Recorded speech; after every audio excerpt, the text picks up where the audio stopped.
அதனாலதான் ஆண்டவர் சொல்லுகிறார், என் உள்ளங்கையில் உன்னை வரைந்திருக்கிறேன். அடுத்த வார்த்தை, உன் மதில்கள் எப்போதும் எனக்கு முன்பாக இருக்கிறது.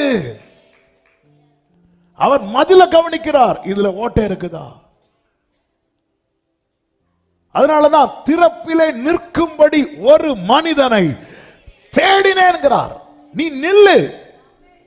நெகமியாவை அலங்கத்தை கட்டுனா, நெகமியாவில் சாத்தியமா இது?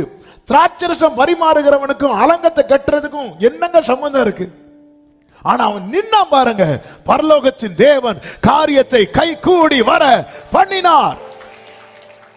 இந்த நாள் மதிய வேளையில என்னை கேட்டுக்கொண்டிருக்கிற அன்பு உள்ளமே, திறப்பு ஒன்றும் இல்லை என்கிறதை உறுதிப்படுத்தும் வரைக்கும் நீ அசதியாய் இருந்து விடாதே. தாவீதை பாருங்கள், கர்த்தரை நோக்கி இப்படி சொல்லுகிறார். சங்கீதம் 18:2 கர்த்தர்